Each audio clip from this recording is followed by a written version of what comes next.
It's the Rob Carson Show. Are you ready to be podsmacked?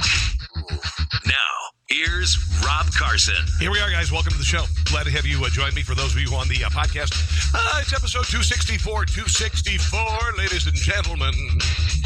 Thank you for joining me. Had a little issue with the streaming issue. Blah, blah, blah, these publishers, sometimes occasionally, because we run everything on our own. Occasionally we have a little technical snafu, but you know what? We're all golden right now, people. We are all golden right now. And right now, we can start your comments. We can have a little bit of fun, okay? Welcome to the show. Have you had a good day? I hope you've had a good day. I've had kind of a weird day. It's been kind of one of those, because sometimes you just, I don't know. When you don't have a full-time job, it can be a little frustrating. And then you have a personal pity party, and then you get over it, right? Today was warm. Today in Kansas City, it's 80 degrees or so. And I had to actually bring a fan into the studio today for the first time. And I used the air conditioning in the car for the first time. I know I'm a wuss.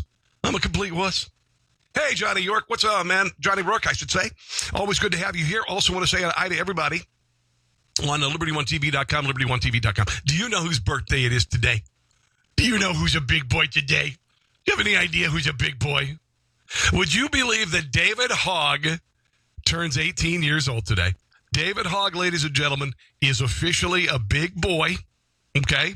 Now, for those of you who don't know David Hogg, he's a kid who went to the school at the Marjorie Stoneman High School in Parkland, Florida, and it was a school with a school shooting, and he became this happened on February the 14th, and he became a national spokesperson for anti-Second Amendment. An anti-Second Amendment movement. He's been backed by a lot of people, including MoveOn.org and a lot of other radical institutions.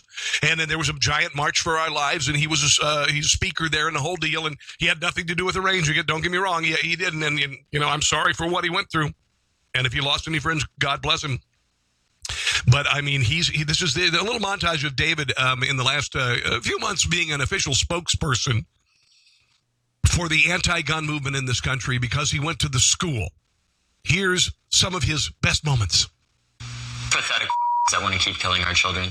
They could have blood from children spattered all over their faces and they wouldn't take action because they'll still see those dollar signs. I'm going to start off by putting this price tag right here as a reminder for you guys to know how much Marco Rubio took for every student's life in Florida.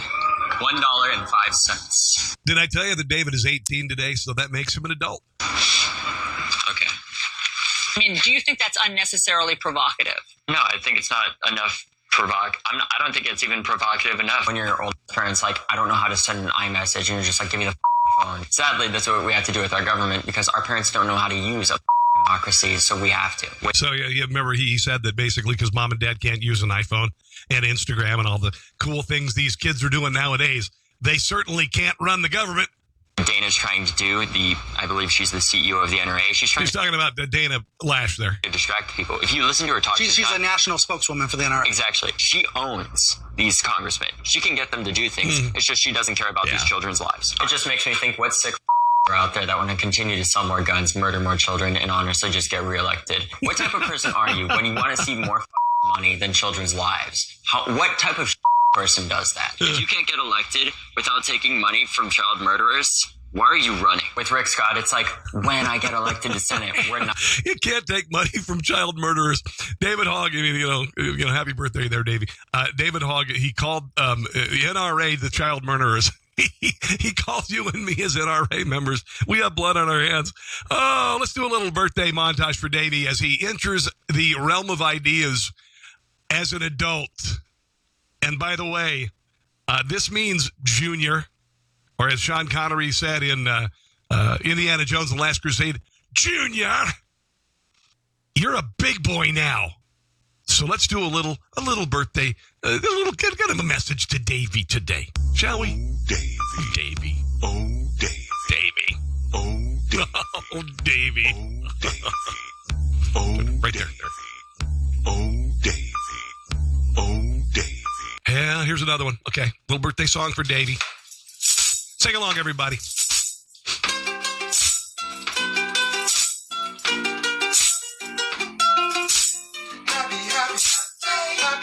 Birthday.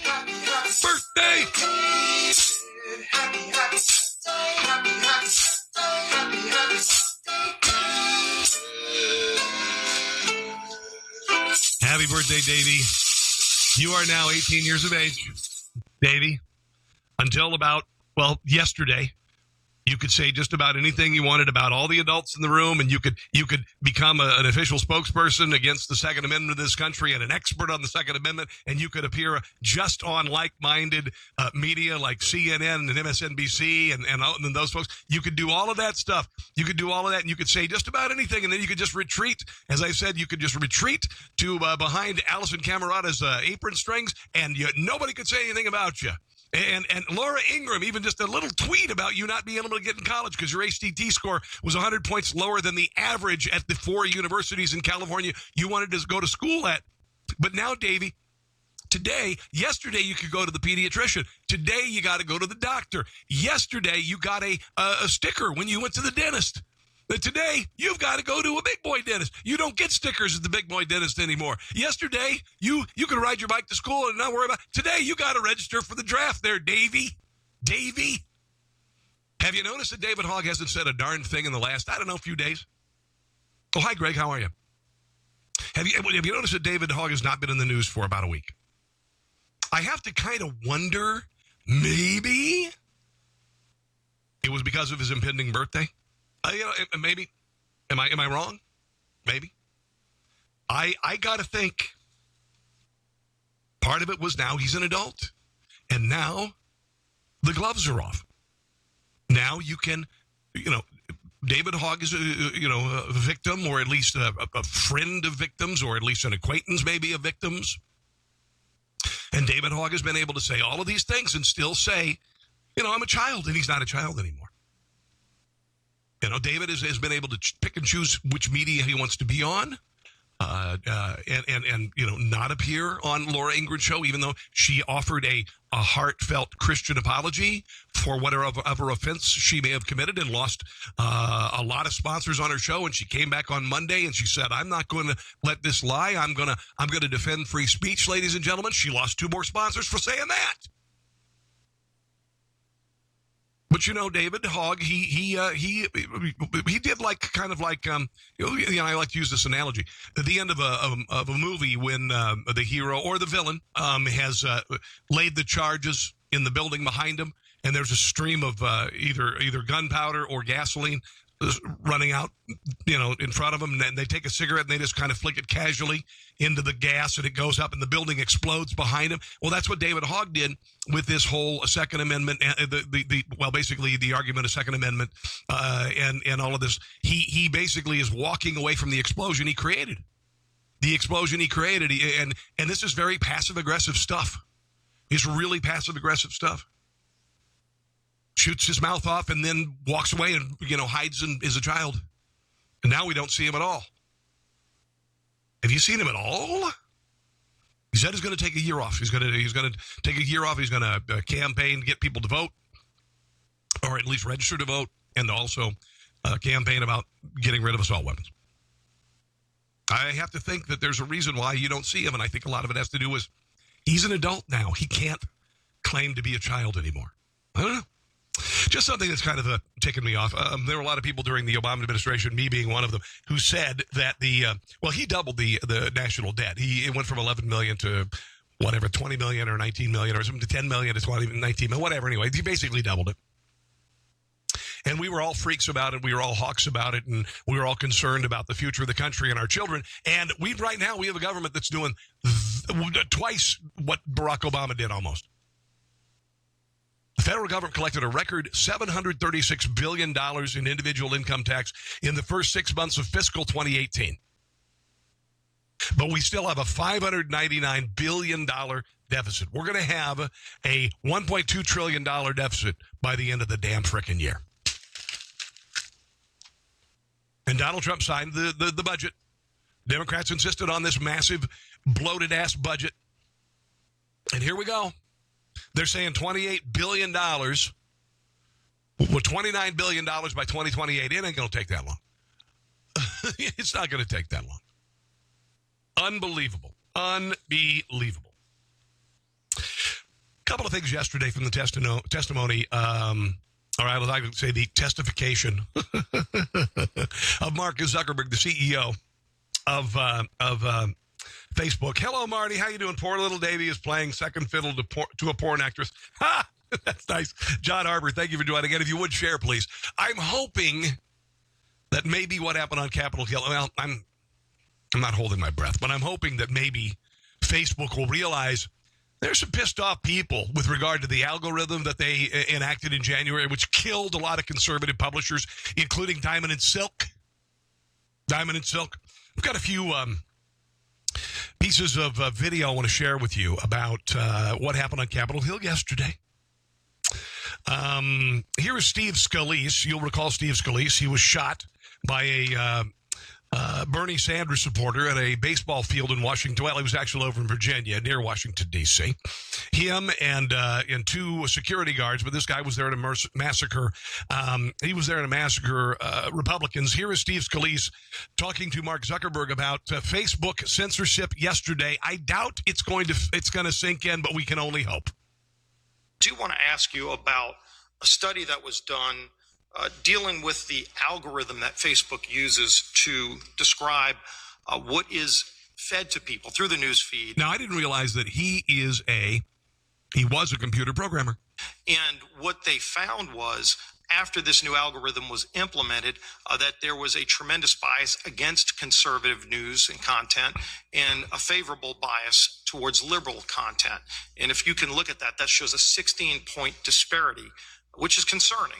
I would imagine you're not going to want to share the algorithm itself with us. I'd encourage if you wanted to do that. But who develops the algorithm? I wrote algorithms before, and you can determine whether or not you want to write an algorithm to sort data, to compartmentalize data. But you can also put a bias in if that's the directive. Now listen to the non-answer. Was there a directive to put a bias in? And first, are you aware of this bias that many people have looked at and analyzed and seen? Congressman, this is a really important question. There is absolutely no directive in any of the changes that we make to have a bias in anything that we do. To the contrary, our goal is to be a platform for all ideas. And I know we're almost out of time. Crap. So if you can go back and look and determine if there was a bias. Whoever developed that software, you have 20,000 people that work on some of this data analysis. If you can look and see if there is a bias and let us know if there is and what you're doing about it, because that is disturbing when you see that kind of... Okay, he's full of crap. I'm talking about Mark Zuckerberg. Mark Zuckerberg is full of crap. He knows exactly what is going on. The reason why he says he doesn't know anything is because he's not under oath. He was not under oath yesterday, so he could lie about this crap, and he could play clueless about this crap. He is full of crap. He knows exactly what is going on. He was tight with the Barack Obama.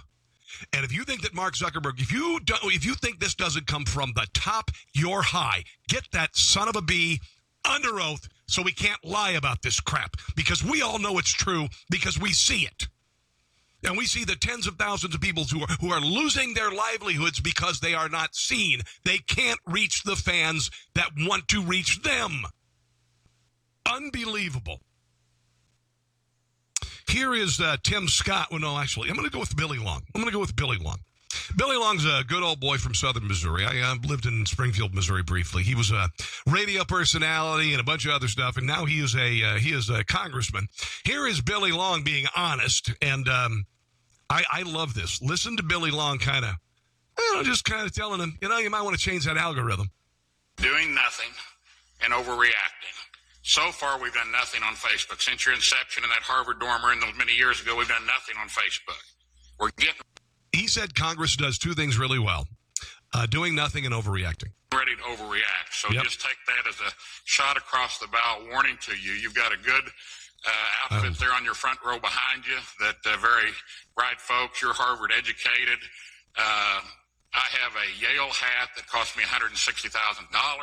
That's as close as I ever got to an Ivy League school. But I'd like to show you right now. He's firing a warning shot over his bow. We're getting ready to overreact. I love that. This was the best thing that was said yesterday. We do two things very well, nothing and we overreact, and we're getting ready to overreact. And I want to see some overreaction with regard to this. And you fix this effing algorithm, or you take away the right to express any political viewpoint on Facebook, or you give everybody a forum. A little picture here.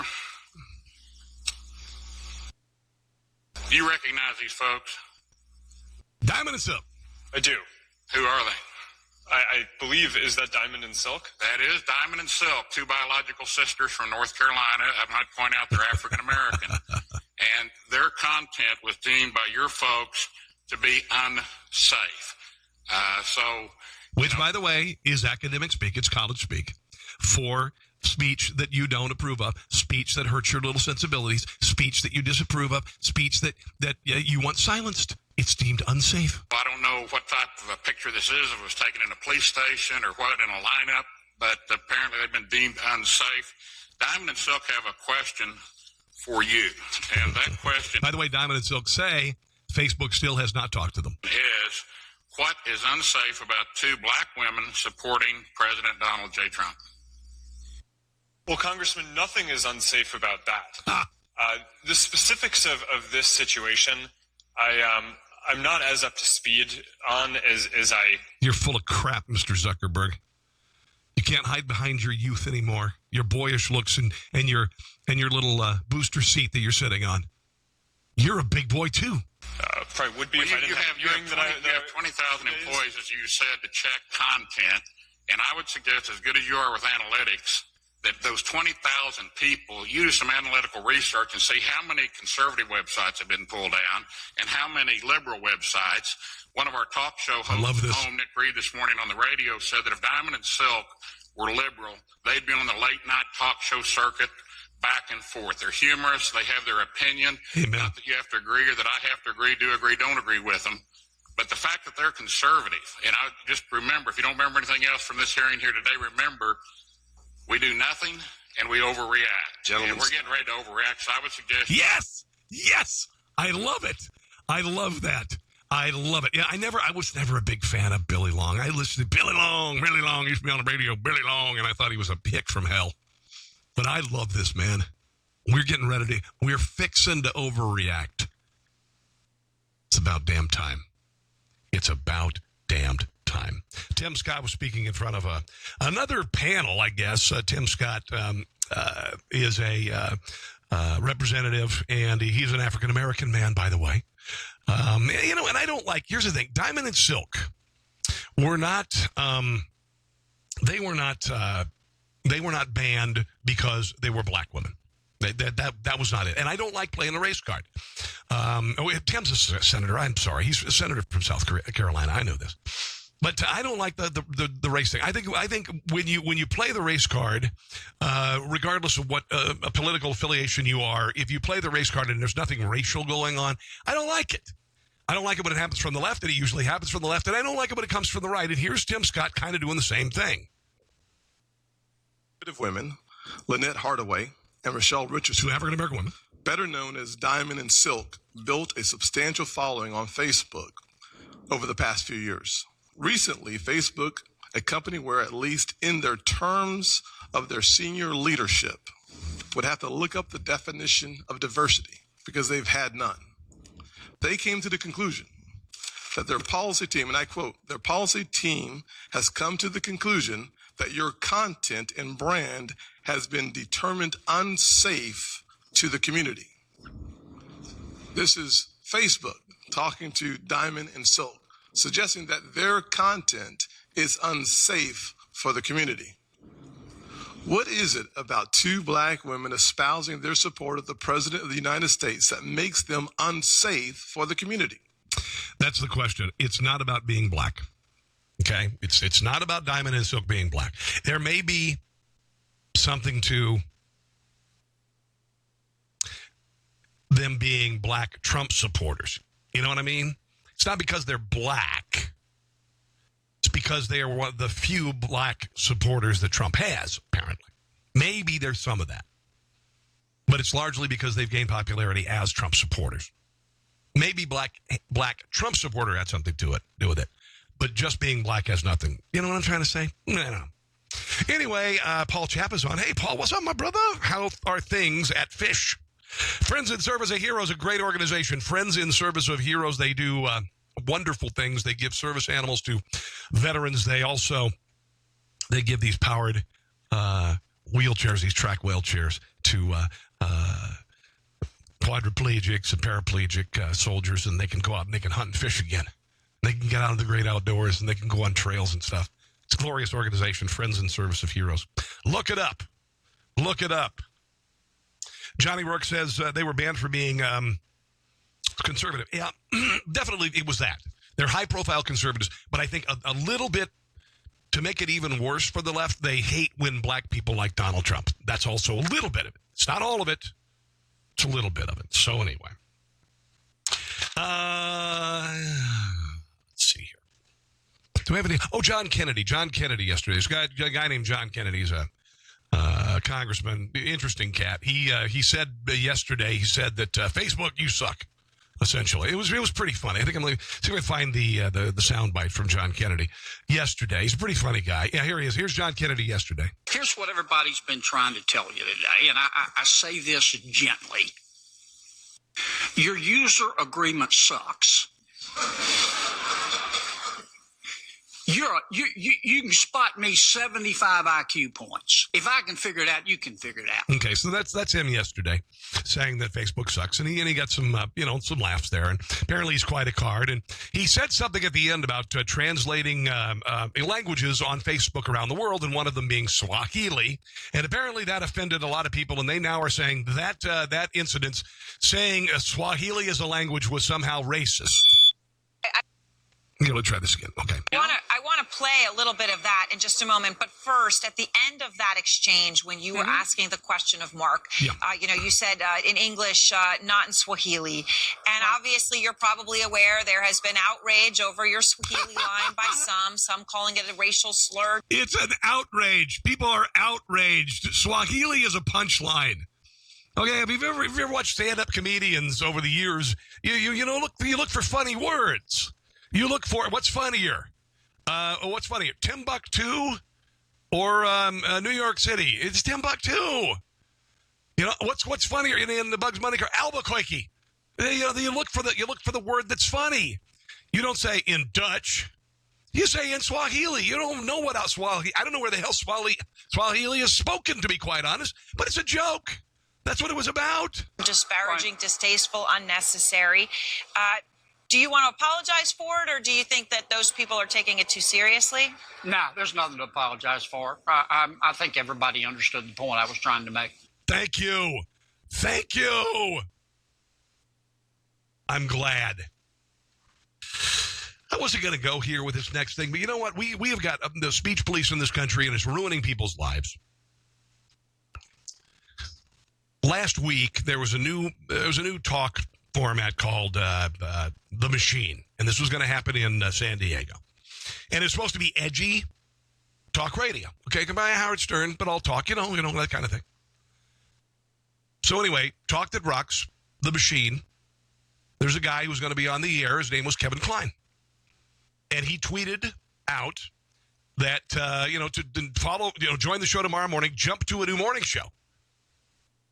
And then he put a bridge, apparently, a Colorado bridge, or Coronado Bridge, where 400 people have committed suicide. And was it distasteful? Yeah. Was it something you'd expect from the edge? Yeah. Yeah, probably. But guess what? Kevin Kline never made it to the air. Kevin Kline never made it to the air. And you know what else? KEGY became an all-sports talk radio show this morning. KEGY was this, crumbled up, thrown in the trash, because of one tweet in a country where where freedom of speech and the First Amendment is protected. It protects speech that is offensive. Entire format up in flames. Kevin Kline's career over for a tweet. Another guy, Jamie Allman, St. Louis, 97.1 FM talk. I know Jamie. And I know the station, and I know St. Louis. I've done a lot of talk radio in St. Louis. He, on Sunday, I guess, was getting ready to, talk about, I'm going to be on the air tomorrow morning. And he said that I've been hanging out, getting ready to ram a hot poker up David Hogg's ass tomorrow.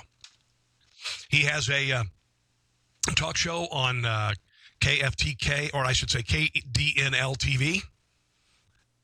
He lost that job on Sunday night. He had to get his own show there. And then he lost his job on the radio. He's done. He's done because he said of David Hogg, I've been hanging out, getting ready to ram a hot poker up David Hogg's ass tomorrow morning. Okay, yeah, offensive? Hell yeah. David Hogg's a man today. Maybe it's because he was going to the pediatrician on Monday. He couldn't do that. But Jamie's done. Jamie's done. I don't know. Whatever to an apology. Especially this station at the Edge, where the machine. This is a station that's called Edgy Talk That Rocks. Talks That Rocks, the machine. Okay? They're ready to commit to edgy talk radio, which, people, you know what it is? It's like Howard Stern. It's like Bubba the Love Sponge, whatever the hell that guy. And he goes and he tweets something that is edgy and insensitive, which is what the format was supposed to be, edgy and insensitive. Look what this does to the iris. Holy crap.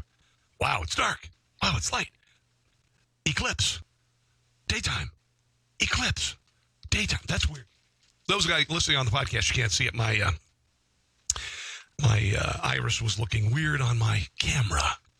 It is a Logitech Brio. I have 2 high-definition cameras, to be quite honest. So there's a new show called Good Fight, and it is on CBS. And Sunday's episode is going to feature Margot Martindale, who's been on is she related to Wink? The Americans and Sneaky Pete. I watch The Americans. It's a little too violent for me. I don't know, too rapey. A little too rapey for me. But, of course, like any good, CBS show, they are going ahead and they're introducing the storyline of Donald Trump being impeached. Donald Trump being impeached. Here's a little snippet of the show. We're in a very peculiar time. No, that's right. We should laugh. It's the only sane reaction these days. Christine Baranski's hot. I'm sorry. I thought she was really hot, actually, in Jim Carrey's The Grinch That Stole Christmas. She was, even with the nose, just wow. We're living in a time of farce, not tragedy. And the Democratic Party, for the first time, has a plan to respond. Dear God. You can laugh at that, too. Oh, no, I'm done. Our hope is to win this November, both the House and the Senate. And if that's the case, we want to be ready to impeach President Trump. Oh, act surprised. Act surprised. Act like that wouldn't be the first thing that that Democrats will do if the blue wave happens. If the blue wave happens. Oh, this is funny, too. Reverend Al Green, Representative. I called him the Reverend Al Green. Dear God, forgive me, Reverend Al Green. Representative Al Green, he's looking for any excuse, and he does these epic, and it's the same cadence every time he takes to the floor. And it's just this, yeah. And I'm going to play it because it's comical. He's a cartoon. Anyway, he's saying that we should impeach Trump for vowing a military strike via Twitter. The Reverend Al Green, here he is talking about impeaching Trump for a tweet. Because I believe in the Constitution of the United States of America. Mr. Speaker, I rise to announce that I do not approve of, nor do I support of... little brain fart there. Oh, here, okay. The notion that we should have war by Twitter. That we should announce that we are going to war with a tweet. I disapprove. I do not support it. Whoa. I was cool with his tweet before, but if Al Green, who really needs to shave right up here, just needs it. Just let me get a little closer here, just real quick. That guy, seriously, I'm not a really hairy person. Let me see if I can zoom in on this. This guy really needs to, if you're going to have this kind of hair on your face, you need to seriously consider shaving a little higher. Look at that. A little higher up there. Maybe, he looks like he might have done it a little bit. Used to be really bad. Anyway. Oh, yeah, a little bit more from the Reverend Al Green. Sorry. That was the visual thing. For his speech on the floor. Questions of war should be brought before the Congress of the United States of America for our input, our debate, and our vote. What, you don't follow Twitter? What the hell? Easy to say what you would do when you don't have to vote to do it. I believe Congress has a responsibility, a duty, and an obligation to stand up in times like these and make our positions known on questions of war. Okay. So Donald Trump said, hey, the missiles are coming, which, I thought was stupid, to be quite honest. Donald Trump tweeting the missiles are coming. No. Now, the feigned outrage of Al Green, he's always doing that. He's always looking for some excuse. Same way with Maxine Waters. They're always looking for some excuse for Donald Trump to be impeached. This is just the latest. But I did think, and I will tell you when I disagree with Donald Trump. And then this one I thought was kind of stupid. I thought it was. Hold on. Let me find tweets about missile strike. I want to make sure I get this right here, because I thought it was stupid. You cannot. Okay, you cannot.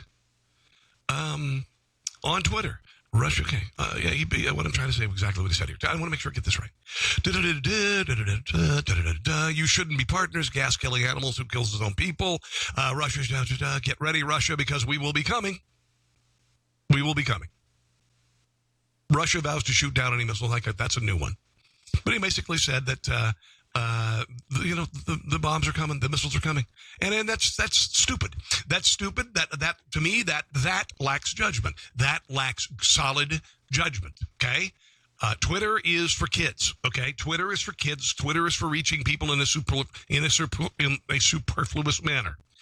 You don't F with Twitter with regard to launching missiles. It's stupid. Donald Trump said that he would never telegraph. Pull out or whatever. And actually CNN did a montage of him saying that. And I'm going to call out the president on this, guys, because I disagree with it. Let me see if I still got it up here. No, maybe I don't. No, I guess I don't. But Donald Trump has said on numerous occasions that Barack Obama, here it is. Here's the montage. Here's the montage of Donald Trump saying he would not telegraph a military maneuver. We must, as a nation, be more unpredictable. We are totally predictable. Why do they have to talk about it? Don't talk about it. Element of surprise. Why can't they win first and talk later? Militarily, I don't like to say where I'm going and what I'm doing. America's enemies must never know our plans. I will not say when we are going to attack. We no longer tell our enemies our plans. Okay. I think you get my point. I'm going to chastise the president on this one. I disagree. That was dumb. It was boneheaded. You don't do that. There are lives involved in this crap. All right, there are lives involved in this stuff, and you can't mess around on Twitter. This is like the first time I've really come down on Donald Trump in a while. You can't announce this on Twitter. There are lives at stake here. There were ships that left port in Syria, Russian ships that left port because of this. Lay off the effing Twitter. I like some of your Twitter stuff. You cannot do this. There. You got a verbal spanking from Rob Carson. Hello there, Joni. Hello there, Joy Bell. What's going on, baby? Thank you for joining me tonight. Please share. And please join LibertyOneTV.com, LibertyOneTV.com. Oh, wait a minute. I got to talk about my sponsor. My sponsor is Pit Barrel Cookers. Pit Barrel Cookers are amazing. I used it for a filet mignon last night for my lovely wife and I 20th anniversary. Yeah, you just hang it in there. Put some charcoal in the bottom. If you want to smoke, you put some chips on top of the charcoal. You put the lid on. Depending on your altitude, you open this little vent in the back and you just walk away. That's it. And you come back when the internal temperature says done. It's amazing. Oh, it's ridiculous. It's easy to use, and it's real charcoal and real wood, no gas, none of that stuff. LibertyOneTV.com/cooker to order. LibertyOneTV.com/cooker to order. Order a cooker, order the accessories, and it will change your life, ladies and gentlemen. It will change your life. It will. I've got one. Liberal activists have been planning nationwide protests for a year in the event. For a year. In the event that President Donald Trump fires either Special Counsel Robert Mueller or Deputy Attorney General Rod Rosenstein. Both of them, according to McClatchy. Protests have been organized on MoveOn.org, include more than 800 events, more than 300,000 people have signed up to participate. Then they are ready to go, and I've said this before. MoveOn.org, they have their banana clip of protestable offenses ready to go, and they lock and load it, and boom, they're ready to go. And I use that analogy because of the March for Our Lives, which came out of nowhere. And David Hogg suddenly became a celebrity because of a shooting incident in Florida, a mass shooting in a Florida high school, which was dreadful. But literally a week later, the event was planned. The permits were already taken care of. The signs were printed, and there you go. Thank you, MoveOn.org and George Soros. They're ready to march on this now. This is my daughter. Hello. What are you doing? I just came here. Hello. I'm just talking politics here. No, I just wanted to compare. What? You want to compare skin tone? I mean, look how white this is. Well, I've been on the planet a lot longer. You have porcelain skin. I do not. Isn't she lovely? She's so pretty. Get out of here. We're going to a fireworks display tonight. Ha ha! I'll share the video. So anyway, Ben Wickler of the Washington director of MoveOn.org had said the unique circumstances have led to significant advanced protest planning. No, it isn't. It's just bought and paid for. AstroTurf BS.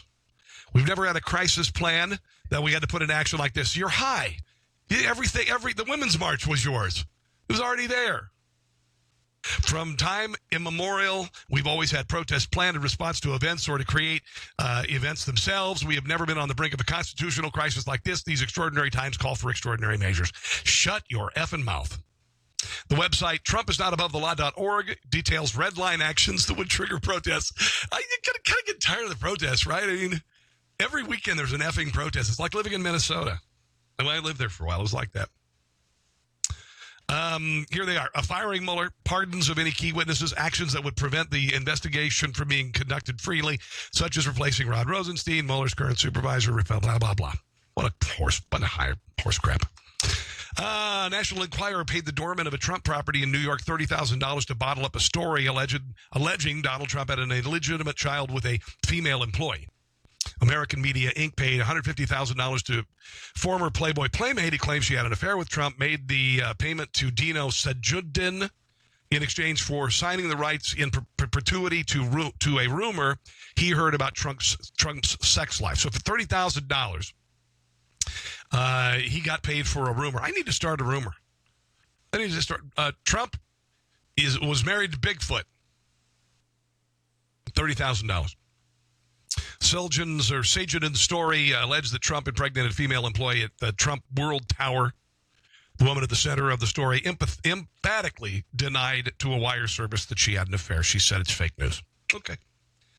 We'll probably find out that, she got paid off. I got some cool video. I'm going to wrap things up in a second here. I got some really cool video coming up. I got a cool story of a little boy who was able to see color for the very first time. And I like stories like this. I think it's really, really positive.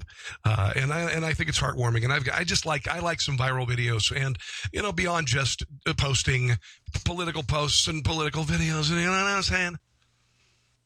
But I want to share this video because I think you're going to enjoy it. It's really quite sweet. Jesse Jackson went to Cincinnati. And he's apparently there's an ongoing fight over putting up a stadium in a predominantly black West End neighborhood. And so he's lending his support to embattled city manager Harry Black. He's a black guy. Jackson has been outspoken also about apparently Kroger grocery stores. And I remember Kroger when I lived in Cincinnati. I lived in Cincinnati for 5 years. Loved it. Loved Fort Thomas, Kentucky. Would move there again very quickly. I love it. It's a fantastic place. He's very upset because there are these Kroger grocery stores and they're closing in black neighborhoods. There's one in Cincy. There's one this is in Walnut Hills, by the way. I lived briefly in Walnut Hills. It's could be a great neighborhood, but it's not. It sucks. There are beautiful houses you can buy for nothing, but you'll get shot. They're closing the grocery stores because they're not profitable. They're not profitable, and they get robbed blind. They get shoplifted. The whole deal. Jackson said this is a pattern across the country. There aren't enough mouths to be fed and people to be served. for Kroger to stay in the community. I don't do a very good Jesse Jackson. They may want to leave, but there are people who want to buy. Well, if they're not profitable, they're going to close. It doesn't matter. Now, I lived in Fort Thomas and down by the river, not in a van down by the river. I did not live in a van down by the river. But there was a Kroger down by the river, and it was in what was called Newport, and it was a really bad store.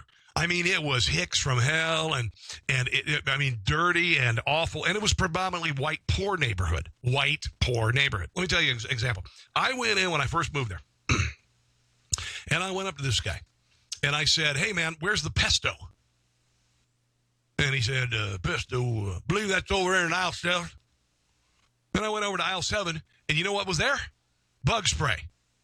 That was the bug spray. That was the aisle for all the bug spray and stuff. He thought it was pesto. He thought pesto was some sort of a bug spray. Not kidding. I used to work out in a Fort Thomas gym, and there was a guy there literally who wore a Marlboro warm-up suit to the gym. He smoked enough cigarettes to get a jogging suit. What kind of sense does that make? You know, I want to thank Johnny and Joni and Joy and all the J words who are listening tonight. You guys are absolutely awesome. If you get a chance to check out my line of politically incorrect garbage, conservatees, all you got to do is go to tpublic.com, look up conservatees, tepublic.com/conservatees. Order any of these glorious designs. Veganism is an eating disorder.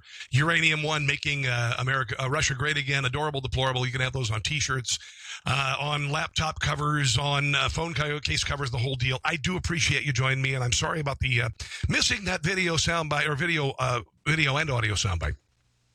Have a glorious night. I'm going to be leaving, going to a fireworks display. I'm going to share some video of that. There's a new product that's coming out that you can do your own, literally with Bluetooth. You can do your own customized, choreographed fireworks display for July 4th if you live in an area where it's legal. All right? And I'm going to share the video because it's going to be cool as hell. It's going to be cool as hell. In the meantime, it is time for me to go. God bless you. Have a glorious evening, and I will see you tomorrow night. And you can hear me on iTunes at Rob Carson Show and download for free. All right. Have a good one. Talk to you on Friday, tomorrow. Thanks for listening to The Rob Carson Show. Friend him on Facebook at Carson Show, on Twitter at Rob Carson, and on Instagram. I think Facebook and Twitter are enough for now. We'll see you soon.